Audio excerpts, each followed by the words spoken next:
Hello friends, ನಿರೀಕ್ಷಣದ ಮತ್ತೊಂದು ವಿಡಿಯೋಗೆ ಸ್ವಾಗತ. ಡಾಕ್ಟರ್ ರಾಜ್ಕುಮಾರ್ ಅಂತಹ ದಿಗ್ಗಜ ನಟರಿಗೆ ಏಕೆ ರಾಷ್ಟ್ರ ಪ್ರಶಸ್ತಿ ಸಿಗಲಿಲ್ಲ ಎಂಬುದನ್ನು ಈ ವಿಡಿಯೋದಲ್ಲಿ ತಿಳಿಯೋಣ ಬನ್ನಿ ಫ್ರೆಂಡ್ಸ್. ನಿಮಗೆಲ್ಲರಿಗೂ ತಿಳಿದಿರುವಂತೆ ಕಾಂತಾರ ಚಿತ್ರದ ರಿಷಬ್ ಶೆಟ್ಟಿ ನಟನೆಗೆ ರಾಷ್ಟ್ರ ಪ್ರಶಸ್ತಿ ಸಿಕ್ಕಿದೆ. ಕನ್ನಡ ನಟನೆಗೆ ಅಭಿನಂದನೆಗಳ ಮಹಾಪೂರವೇ ಹರಿದು ಬರುತ್ತಿದೆ. ಇದರ ಬೆನ್ನಲ್ಲೇ ರಾಷ್ಟ್ರ ಪ್ರಶಸ್ತಿ ಪಡೆದವರ ಬಗ್ಗೆಯೂ ಚರ್ಚೆ ನಡೆಯುತ್ತಿದೆ. ಕನ್ನಡದಲ್ಲಿ ಹಿಂದೆ ಕೂಡ ಅತ್ಯುತ್ತಮ ನಟ ವಿಭಾಗದಲ್ಲಿ ರಾಷ್ಟ್ರ ಪ್ರಶಸ್ತಿ ಸಿಕ್ಕಿದೆ. ದಶಕಗಳ ಹಿಂದೆಯೇ ಕನ್ನಡದಲ್ಲಿ ಚೋಮದ ದುಡಿ ಚಿತ್ರಕ್ಕಾಗಿ ಎಂ. ವಿ. ವಾಸುದೇವರಾವ್ ತವರನ ಕಥೆಗಾಗಿ ಚಾರು ಹಾಸನ್ ಅತ್ಯುತ್ತಮ ನಟ ರಾಷ್ಟ್ರ ಪ್ರಶಸ್ತಿ ಮುಡಿಗೇರಿಸಿಕೊಂಡಿದ್ದರು. ಇನ್ನು 10 ವರ್ಷದ ಹಿಂದೆ ನಾನು ಅವನಲ್ಲ ಅವಳು ಚಿತ್ರದ ನಟನೆಗಾಗಿ ಸಂಚಾರಿ ವಿಜಯ್ ರಾಷ್ಟ್ರ ಪ್ರಶಸ್ತಿ ಪಡೆದಿದ್ದರು. ಆದರೆ ಡಾಕ್ಟರ್ ರಾಜ್ಕುಮಾರ್ ಅಂತಹ ದಿಗ್ಗಜ ನಟರಿಗೆ ರಾಷ್ಟ್ರ ಪ್ರಶಸ್ತಿ ಏಕೆ ಸಿಗಲಿಲ್ಲ ಎನ್ನುವುದು ಕೆಲವರನ್ನು ಕಾಡುತ್ತಿದೆ.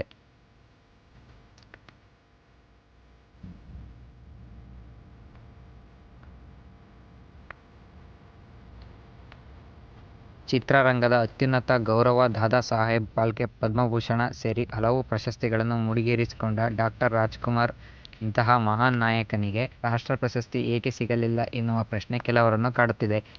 ಈ ಬಗ್ಗೆ ಅಣ್ಣವರಿಗೆ ಬಹಳ ಆಪ್ತರಾಗಿದ್ದವರು ಅಸಮಾಧಾನ ವ್ಯಕ್ತಪಡಿಸಿದ್ದಾರೆ.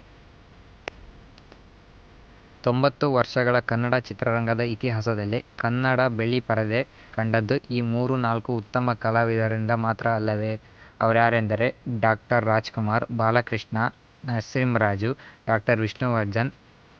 ಇವರ್ಯಾರು ಉತ್ತಮ ಕಲಾವಿದರಲ್ಲವೇ? ಅವರಿಗೇಕೆ ಈ ಪ್ರಶಸ್ತಿ ಬರಲಿಲ್ಲ ಅನ್ನೋ ಪ್ರಶ್ನೆ ಹಲವರ ಮನದಲ್ಲಿ ಮೂಡುತ್ತಿದೆ. ಬಹಳ ಕಾಲದವರೆಗೆ ಕಮರ್ಷಿಯಲ್ ಸಿನಿಮಾಗಳನ್ನು ರಾಷ್ಟ್ರೀಯ ಪ್ರಶಸ್ತಿಗಳಿಗೆ ಪರಿಗಣಿಸುತ್ತಲೇ ಇರಲಿಲ್ಲ. ಹಾಗಾಗಿ ಈ ಮೇಲಿನ ಉತ್ತಮೋತ್ತಮ ಕಲಾವಿದರು ಈ ಪ್ರಶಸ್ತಿಯಿಂದ ವಂಚಿತರಾದರು.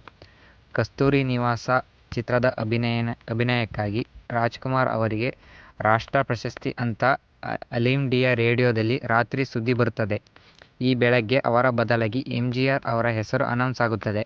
ಸನಾದಿ ಅಪ್ಪಣ್ಣ ಚಿತ್ರದ ಅಭಿನಯಕ್ಕಾಗಿ ಅಣ್ಣವರ ಹೆಸರು ಫೈನಲ್ ಹಂತದವರೆಗೂ ಬಂದು ಈ ಚಿತ್ರದಲ್ಲಿ ಹಾಡುಗಳಿವೆ, ಹಾಗಾಗಿ ಇದು ಕಮರ್ಷಿಯಲ್ ಸಿನಿಮಾ ಅನಿಸಿಕೊಳ್ಳುತ್ತದೆ, ಆದ್ದರಿಂದ ಇದನ್ನು ಪ್ರಶಸ್ತಿಗೆ ಪರಿಗಣಿಸಬಾರದೆಂದು ತೀರ್ಮಾನಿಸಲಾಯಿತಂತೆ.